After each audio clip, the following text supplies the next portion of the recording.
are in Matthew chapter 14.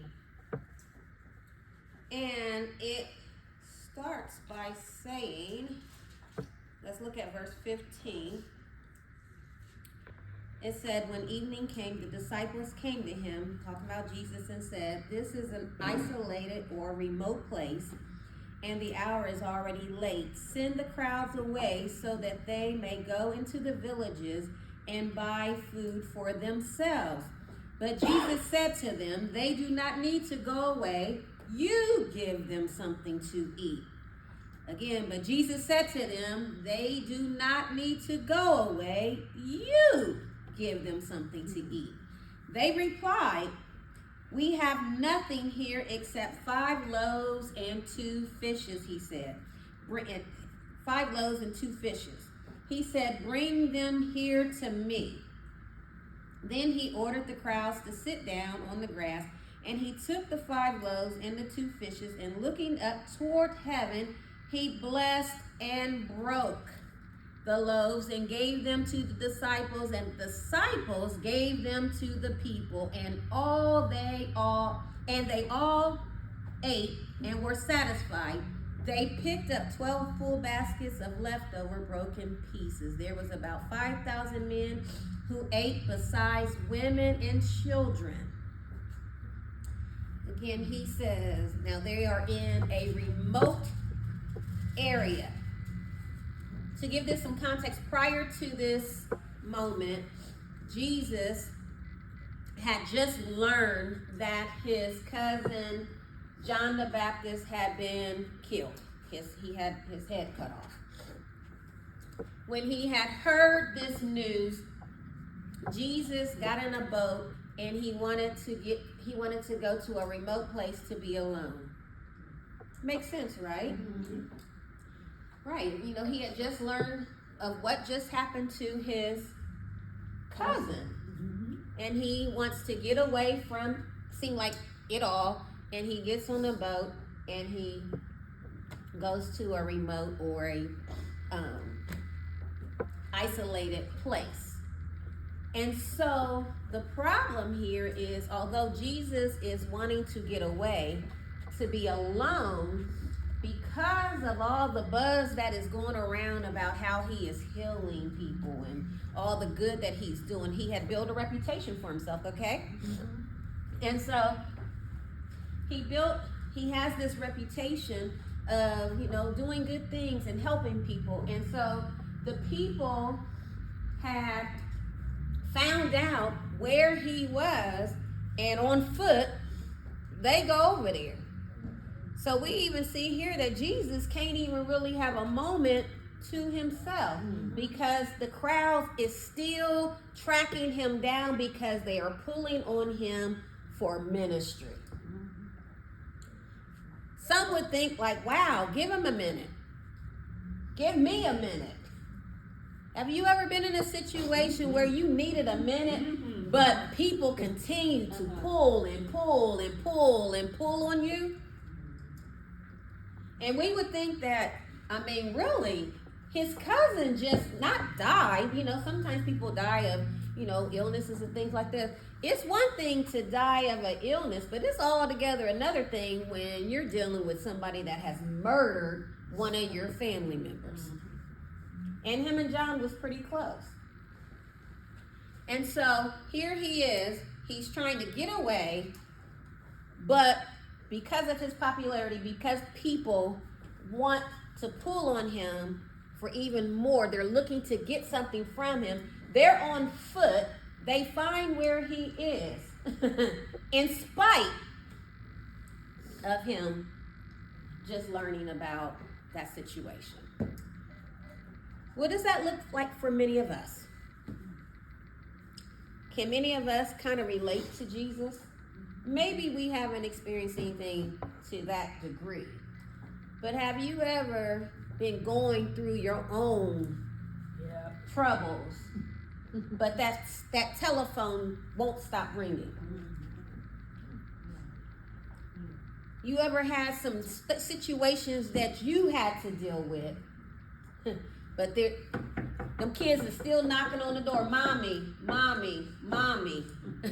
Daddy, daddy, daddy. For some of us, I don't know about you. Some of us, if we want to be honest, have you ever hid in the bathroom and turned the shower on like you was in the shower just to get a break?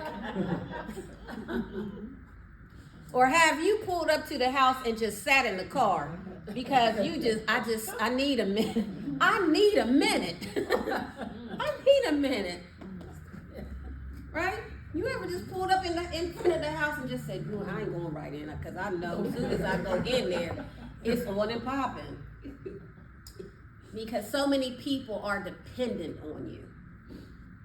So many people are pulling. And so we have Jesus here. And sometimes it's even in churches where pastors feel maybe they don't get a break.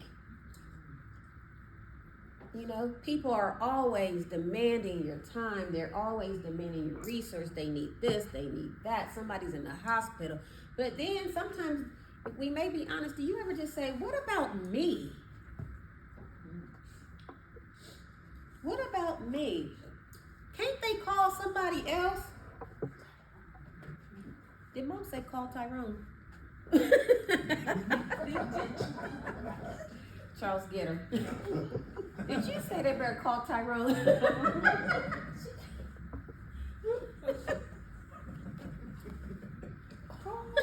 She said, and then you had to call him. But sometimes, right. And we can say that the people was, can we say that, could it be that they was insensitive?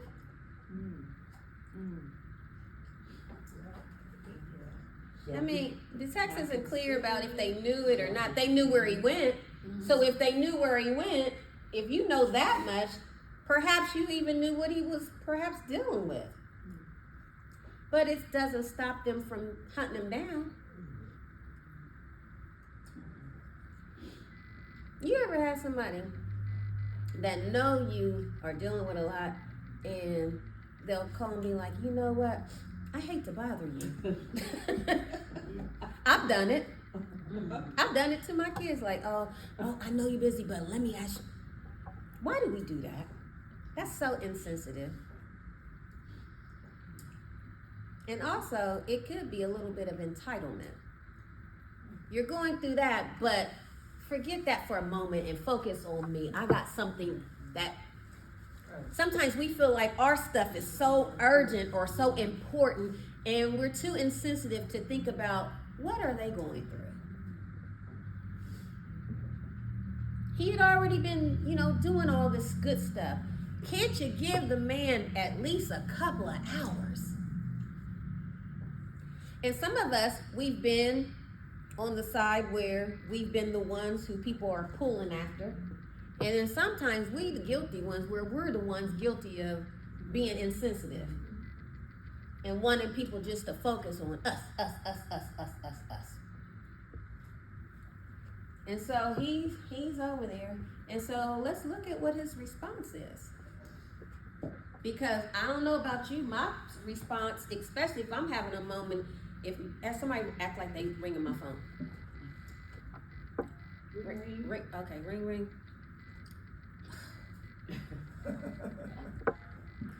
Anybody feel me? Mm-hmm. Now they know or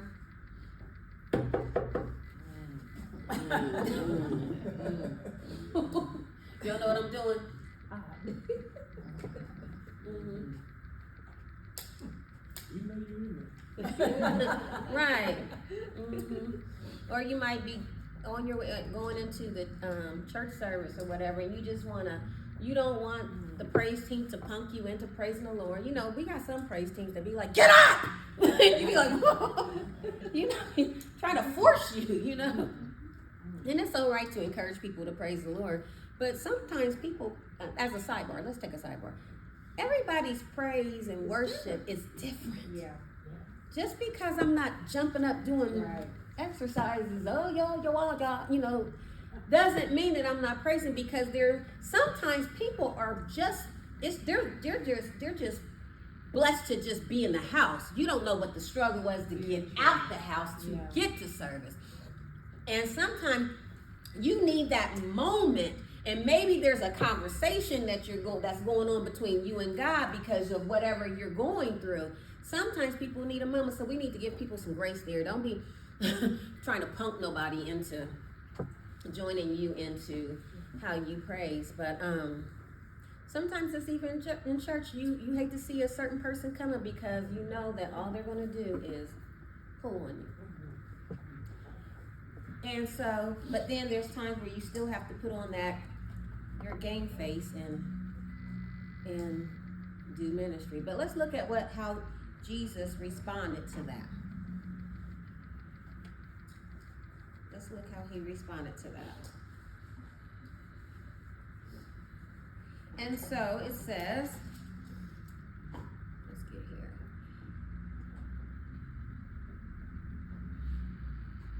here. When he saw, look at verse 14, when Jesus landed, again, let's go to 13. It says, when Jesus heard what had happened, talking about John, he withdrew by boat privately to a solitary place. Hearing of this, the crowds followed him on foot from the town. I mean, that's how bad they wanted to get to him. He went to where he was going on boat. They went by foot. And so, after he sees them, it says, when Jesus landed and saw a large crowd, he had compassion on them and healed their sick.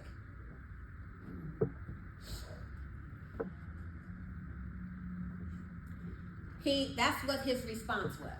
His response to people following and trying to get to him, although he was trying to have a moment, he was trying to be by himself. He was dealing with the death of his cousin. I'm sure there's some emotions attached there, right? But when he saw them, he had compassion. Do we, like Jesus, do we respond with compassion, or are y'all responding like sometimes Kelly does, like, what they want?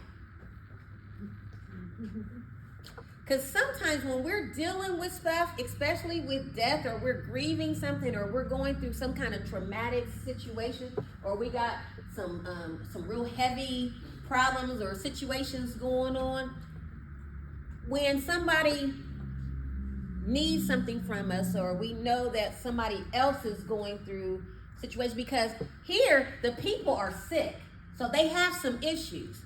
Do we respond with compassion, or do we say, I got my own stuff going on, I ain't got time for that?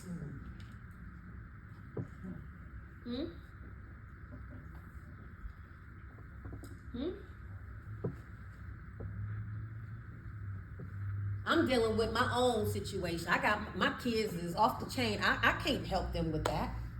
What they looking at me for? You can just keep on looking with your looking selves. I got too much going on over here.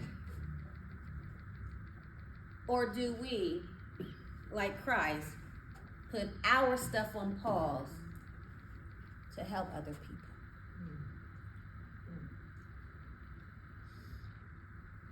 I got my own marital problems. I can't be dealing with her. I can't talk to her about hers.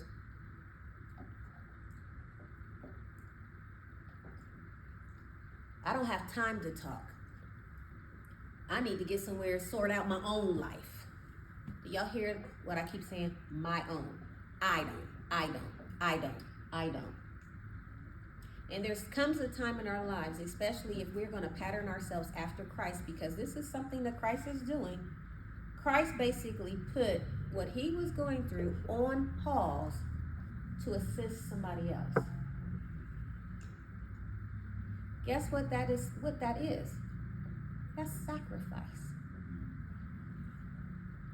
And sometimes we don't like, it sounds good in church. Sacrifice, come on in. Sometimes sacrifice, it sounds good in church, in theory, but when we have to walk it out or execute it, it doesn't feel good. Because sacrifice is basically almost like denying yourself.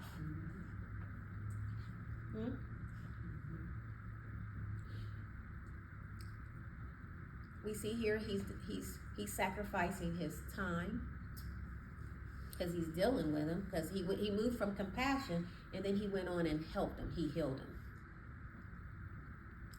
So he has compassion. He's seen their need and said, you know what? Yeah, I just learned this, and I just tried to get over here to have some time to myself, but here they are. Well, he didn't do that. That's how I would have been like, now here they come. Now, where they going? Can you imagine if it was me pulling up on that boat? And I'm like, I know that ain't. I know they did. Now, how they find out about me being over here? Now, you know, before I even got to shore, honey, I would have been pulling out my cell phone talking about, who told all these people where I was going to be at? Peter? John? Which one of y'all done told them? And you know, as you pulling up, when you kind of still far off, you can make the faces like, I know. They at my house, they ain't even, they done beat me here. Remember, that's another thing. They beat him there. Anybody ever beat you to your house where they sitting on the porch waiting for you like, yeah. Ain't called or nothing, just showing up at your crib. Huh. Now, if I was on that boat with Jesus, I'd been like, now, Jesus, now what? Or if I would have been like, did they see me? Because I would have took that boat and turned another way and went rowing this way. But he had compassion. Can we exercise compassion even when it's inconvenient? Can we, if we on our way and we already got our set schedule, you know, I'm gonna go home, I'm gonna watch the game, I'm gonna throw a load of clothes in, I already picked up my food, but can we ride, if we ride past someone on the side of the road that has a sign up that says, I'm hungry, are we ever moved with compassion and said, you know what, let me make a pit stop, take this person a sandwich, make sure this person is okay, and then continue on with my journey? Or if you done rushed home you done had a real bad day at work, the manager done got on your nerves and you done screwed up all kinds of accounts and you can't wait just to get home, just to sit down. But then you stop at Kroger's and you run into somebody and they start a conversation with you, and next thing you know, they telling you all the stuff that's going on with their life, but you steady like, you know, I got to get home. I don't want to hear this. But can we stop like Jesus? And can we be moved with compassion and take the time out with people? This lesson is challenging me. I don't want to always be bothered. And you know, the days that I really don't like to be bothered, I want them to be my own. And I think I probably said this to many people. When you work Monday through Friday, you live for the weekends. I don't want my weekends sucked up with everything. And before long, remember when I was doing 3 services on Sundays, I wasn't getting home. We wasn't getting home till what? 4, almost 5 o'clock. And guess what? I would always get home and be like, I don't want to talk. I'm going straight to my room. I would have me something to eat. And don't even call my phone. I'm going to catch up on my shows. And I'm just going to be right here in my room. And that's what, I didn't want to be bothered. But what if God wants me to be bothered at 5:30? What if he wants me to be bothered at 6? What if he wants us to be bothered when our favorite team is playing? I'm not saying Kelly, I'm saying what if? I know you looking at. See, I'm not even trying to call you out, Dallas. But you keep looking. If Lisa was in the room, I would be looking at her. Lisa, you know who up here looking at me real hard. Hey, Jing Jing. Or our reality show. Or our reality show. It's like, I don't want to be. Young Gates. Yeah. Bold to be. But on, Saturday and Sunday, and I do believe that we do need to take some time to make sure our mental health is good, because if people keep pulling on you every 5 seconds, you don't have time to kind of recoup or bounce back. But I think what I believe that what we need to learn here is sometimes we are so selfish with our time. We are so selfish with just us or whatever we want that we don't like to sacrifice. Especially, sacrifice is not something that should feel easy. Like if you got $30,000 and you give somebody 10 or 100, is that really a sacrifice? No, a sacrifice would be 20,000. Right. And I'll be sitting there counting. Like what? If the Lord, if you got $30,000 bonus or something at work, and the Lord whispered in your ear and says, "I want you to donate $25,000 to Children's Hospital." Many of us be like, "Now that ain't God." Now that is not God. Anything that's going to cost us something, that's a sacrifice. And we don't never like to be challenged outside of our comfort zone. Can we just be honest? But as Christians, and again, if we're following the pattern, he's setting the pattern. He put how he felt. He put what he was going through on hold to help other people. Not one person. It said a crowd. It wasn't a one thing like, let me go ahead and take care of her and then I can go back. Crowd. But then it gets even deeper. So then after he does that, after he heals the sick, and so if I was to tag this Bible study tonight, sacrifice cost us something. And so after he does that, the disciples, say, you know what? Hey, it's getting late, because it said it had gotten to the evening time. Send the people away so they can go into the villages to get food. That's the disciples telling Jesus. Imagine that. They instructing Jesus. And sometimes before we say, ain't that something, they instructing Jesus. Sometimes we instructing Jesus. Jesus, do this. You want me to prove it? Lord, do it for me. And then it says, right now. Very true. How dare it? Yeah. Do it. Right now. Let me tell you something. Right now she says on her boss, but back in the day, we couldn't tell our moms anything about, can you imagine, Daddy, I want the Jordans, do it for me right now. No. About the joints. You better butter her up. We better go to mom like, oh, Arthur Arnetta. Oh, how awesome are you, Arnetta? Would you be so kind into blessing your daughter? I'm here on bended knees, oh, thou Arnetta. Yeah. So if we wouldn't even go to our own parents like that, what is we with this? Do it for me right now. And so they're instructing Jesus, and they're saying, hey, send these people away.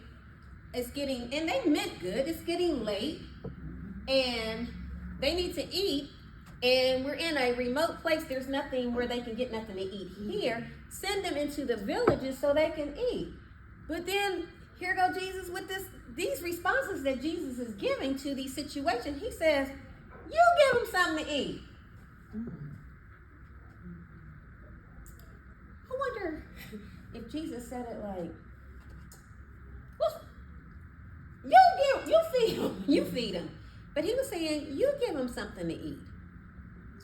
You want to send them away, but I'm telling you, don't send them away. You feed them. And guess what their response is? We only got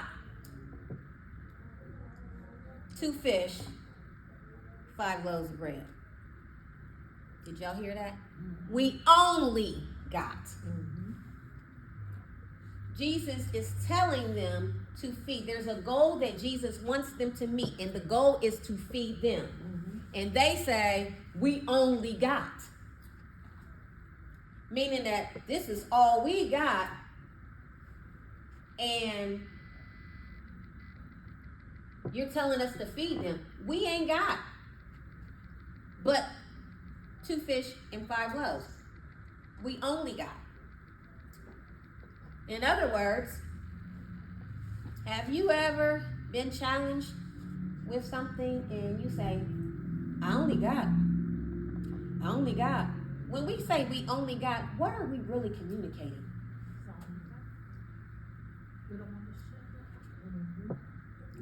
Only got, to me, it's communicating that what you think you have, you feel like it's not enough. Or if I give up this, I ain't gonna have nothing. They say, we only got.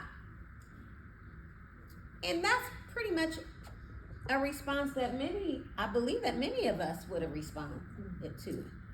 You mean tell me it's thousands of people you told us to feed, but I'm telling you, we only got this.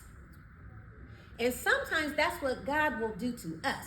He will tell us, you do this. This is what I want you to do. And then we hit him back with like, well, I only got a GED.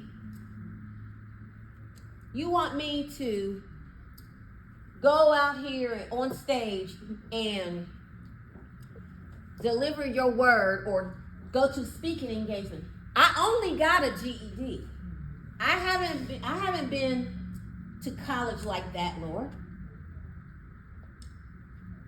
I want you to go down and I want you to start feeding the homeless. I ain't got but $20 in the bank. I only. I want you to start operating this room. I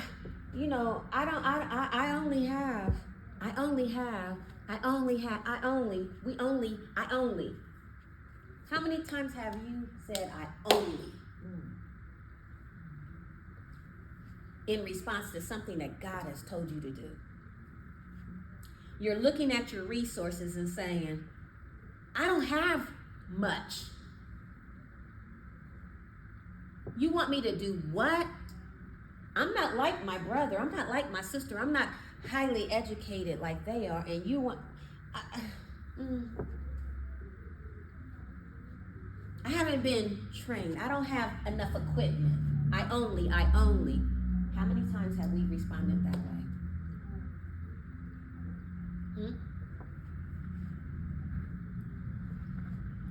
Questions? That's right, Tracy Kelly. Amen. No matter what situation, they still, our sister and brother. Wait a minute, what are we talking about? That's right. They're still our sister and brother. Sometimes we have to sacrifice. And I'm happy to hear that you get joy serving people. I'm gonna have to get you one day to come and do your testimony, Tracy. Yeah. If Jesus is telling them to do it, he's well aware of their limited resources. But if he's telling you to do it, or if he's challenging us to do it, or he's calling us to do it, that means he's going to put his super on our resources. He's going to supernaturally do it to where we are going to be able to meet the goal. Jesus is not going to have you out here looking stupid. If he's telling you to do it, that means he's going to help you with it. He's going to make it possible. I'm reminded of Moses when he was telling Moses, when he was in the wilderness for 40 years after he had killed the man and he had ran away from at that time, that particular Pharaoh. But when God was calling him to be Israel's or the Hebrew people's deliverer, he was going to use him as in the role of a deliverer. And he was sending him to Pharaoh to speak to Pharaoh what he was telling him to speak. He was like, look, I'm a stutter. I can't talk good. Yep, I can't talk. Y'all remember, I think I told this story. I remember when I first started preaching, I used to be so petrified. petrified to where it would be feeling like when I would have to get up to go to the podium to preach, it was like I was going to what I would think that it felt like going to the electric chair. I was so afraid because other people, or I don't want to say other people, someone used to tease me and say that when I was the James Brown of preaching, like, because you know how sometimes James Brown, you can't understand what he's saying, stuttering and all that. And I started to believe that. And I started second guessing my calling. But I hope now y'all can hear me clearly. Y'all understand me clearly. But after I was going to the podium afraid. Every time I got up to preach, I was going up there afraid.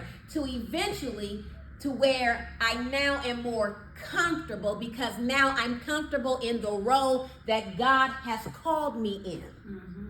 Because I'm no longer listening to those external voices that the enemy sent to silence me. Yes. Go ahead. Oh, the enemy's going to send people too.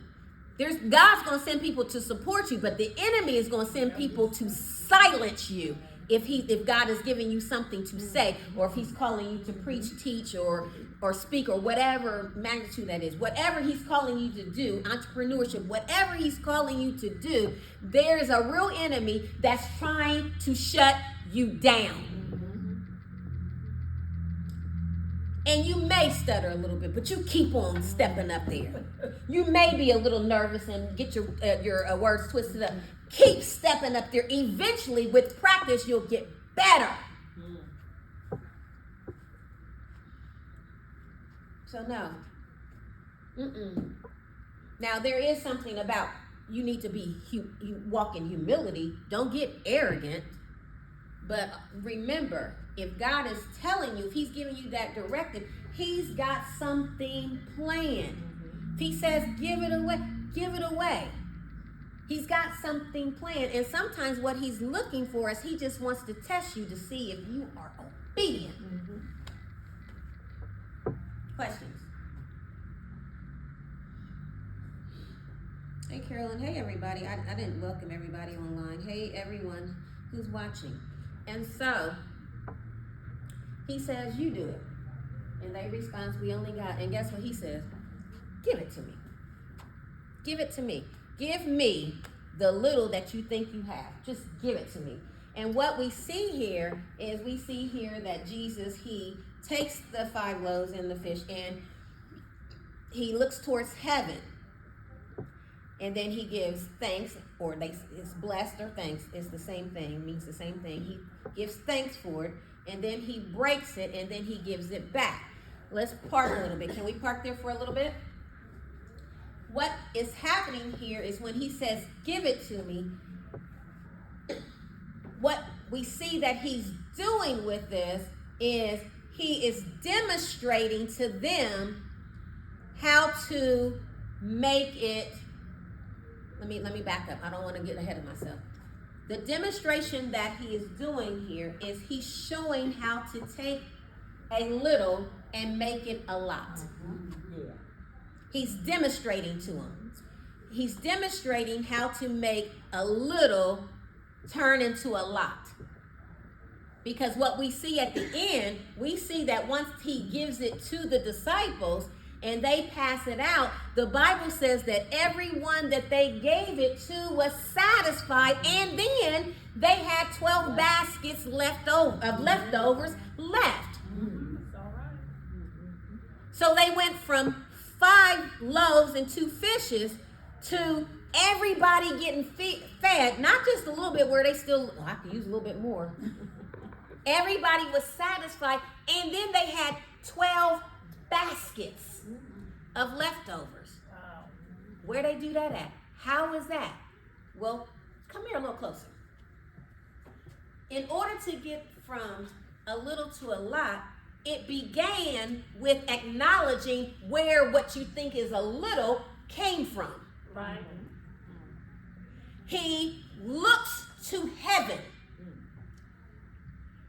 Before he even begins to speak, he looks to heaven, and then he says, thank you, or he gives thanks, which is allowing us to, when he draws his eyes towards heaven, he's acknowledging that this resource that I'm holding in my hand came from you, and I want to say thank you. Yes. Mm-hmm. Yes.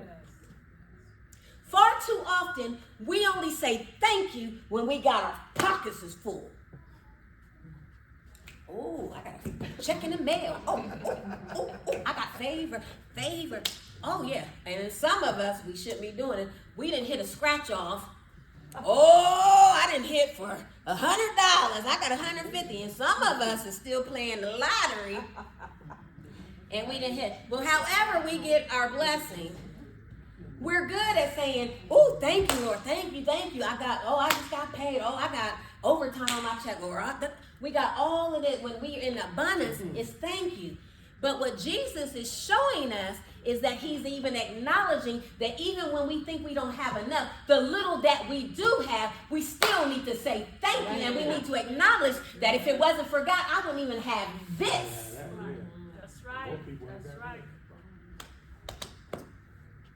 I think I told y'all Sunday, I talked about how some people go around thinking that they done built their life. You ever heard the saying, I got this by pulling on my own Bootstraps or something. What's the bootstrap thing? Basically, I arrived, or the reason why I got what I got on, because it was all me. I did this. No, Jesus is saying even this little bit, it still came from him. And you may be one under the sound of my voice that you're looking at, I only got $10 in the bank. I only got 20. I only got enough to pay this. I only got this. I only got that. Even in that only, you need to give God thanks. Yes, sir. Because if you got $1, it's better than having zilch. You got something. And so he first acknowledges where the blessing comes from, and then he gives thanks. But then he breaks it. And so when he breaks it, what he's doing in preparation is he's preparing to share.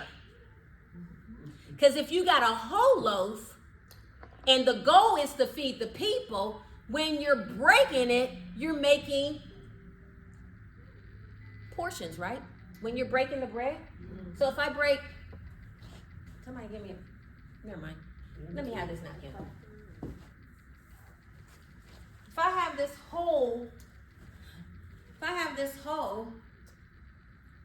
paper towel, and I'm looking and I want to make sure y'all get some, it starts by, or if it was bread, I would break it. But what I'm doing is I'm preparing myself because I moved with compassion already, right? But I want you to be fed too. So I'm going to take what little that I have and I'm going to divide it. Dividing or division is another word for giving, like sharing. Are y'all with me?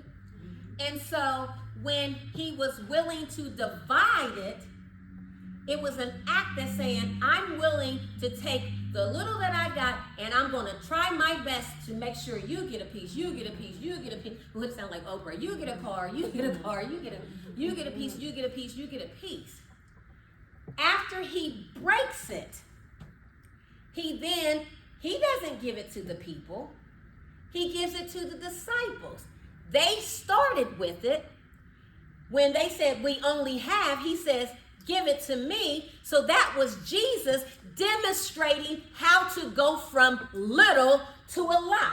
Right. You start by acknowledging where the little come from. And then you say, thank you for the little. And then you have to have a heart to share. Yes. Even in the little.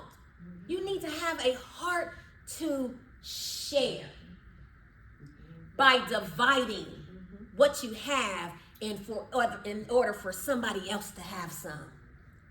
And notice after you divide, it kept multiplying and multiplying to the degree that as they are passing it out, they probably don't even know they're going to even be able to eat. But after that last person got their fill, they turn and find that there is 12 baskets. And sometimes it's hard for us to understand because we're looking at it in the physical and not the spiritual.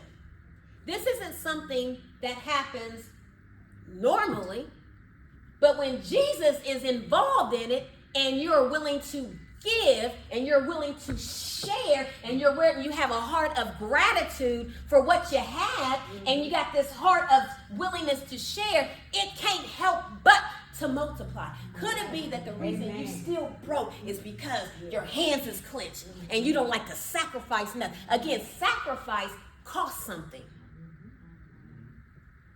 Are you willing to give up something in order to help somebody else? Or are you, I'm just gonna keep this for myself and we just collect this stuff? They ain't getting mine. I only got 5.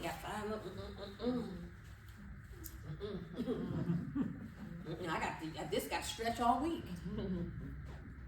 And I get it. I know it. It doesn't feel, sacrifice does not feel good. Do you, let's go to Calvary. What about Calvary felt good? Yes. But he gave his life so you get a piece, you get a piece, you get a piece, you get a piece, you get a piece, you get you. All of us get a piece. Yes. All of us. Now y'all got me ready to preach. Because of one man's sacrifice, because he went to the cross.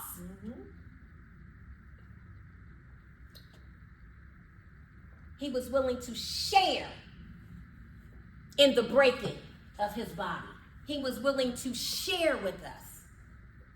And guess what the multiplication became? Salvation. And it's a sacrifice that keeps on giving. Keeps on giving. Keeps on giving. He demonstrates to us. And so I challenge us today. If we're guilty of only God and always looking at our only, but when we trust God and believe that he's not going to just leave us out here high and dry. We ain't missed a meal. Has anybody missed a meal yet? Name some favorite place you like to eat. Anybody? Who? Penn Station. You just picked it up. What you get? A Philly. What else, Andrea? That's it. Just a Philly, right? And when you go in there and get it, you want to go back to the place and you want to you want to rub your toes together and you want to eat that. You're going to get you a good Pepsi, right? Right? I know somebody else like them a good old cold Pepsi. And you're going to get you a good Pepsi. But as you riding back to the destination with that Philly cheese and you see somebody with a sign that says, I'm hungry. Are you going to say, oh, somebody else behind me will probably get them something? And let's say you don't have no money on you and ain't nowhere around to just run in somewhere and buy them something. What you going to do?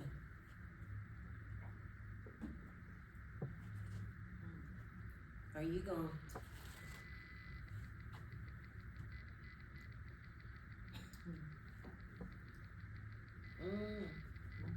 Lisa, what you gonna do with that ice cold Pepsi? Somebody say they thirsty. You gonna pour them some?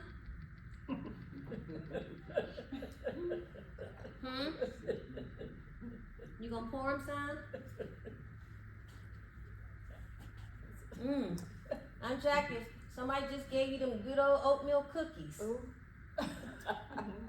gonna give them some? I might. Oh, you at, well, at least she being honest. Oh my God. Look, I asked the Lord to open every heart to receive all that it is that you would have for us to receive. If I had But two, guess, I'd give them one. if you had, but what if you had one? Would you break it in half? Yeah, probably. I have to think about it. You would? Oh, Lord.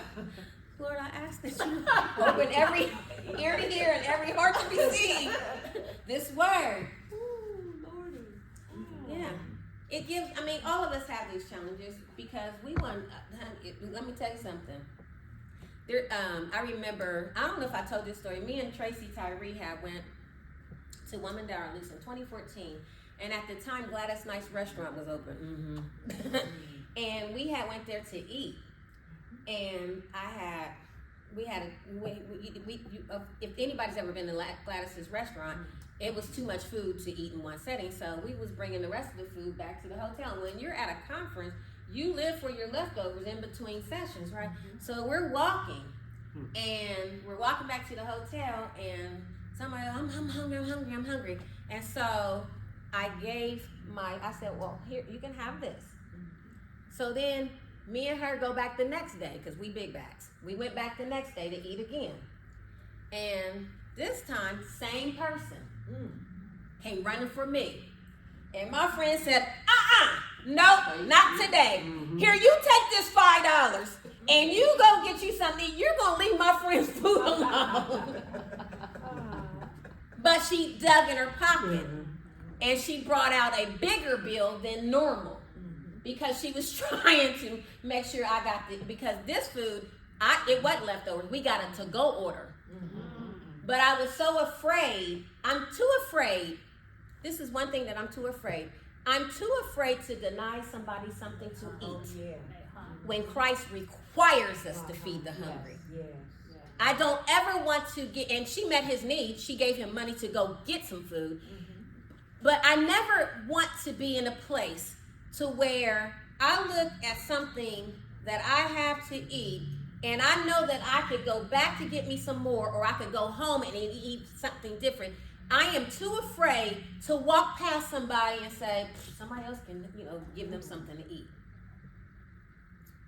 Because I don't want to get to Judgment Day and God says to me, when I was hungry, you didn't feed me. And then I say, well, Lord, when was you hungry? And he says back to me, like he says in his word, when you didn't do it for the least of them. Now, I know there's people that run scams. I do. But we can't pick and choose, like, let me see if they run a scam. Now I can see if they're asking for money, and I'll say, well, are you hungry, whatever. If you're hungry, if I have it within my power to feed you, I'm going to make sure you eat. Because that's what the word says. Now, I've had a few where I say, well, I don't have any cash, but I can go to take it. Oh, no, I need cash. And then I kind of, then like, okay, you don't want me to go get you nothing to eat, or you don't want me to use my card. You have to have cash. And sometimes you do run into people, and unfortunately, people do scam. But you know what? Sometimes I'm not going to investigate, is he really hungry, or is he scamming? Does he already have a sandwich in his back pocket? No, I'm going to feed you if I can. And sometimes it causes us to stop. I'm on my way home. I just want to get home. And sometimes we have to be moved with compassion and help other people. Any questions? You guys was lighting up the chat tonight. I'm sorry if I didn't get to everybody's question or statement. Again, thank you, everybody. Tracy Kelly said Miss Jackie says she might. She sure did. She sure did, Tracy. But thank you guys for joining. That's the end. Again, we can see that with Christ's sacrifice, that was the ultimate sacrifice. And if we are Christians, we need to follow after the pattern of Christ. So that concludes our Bible study tonight. Thank you guys for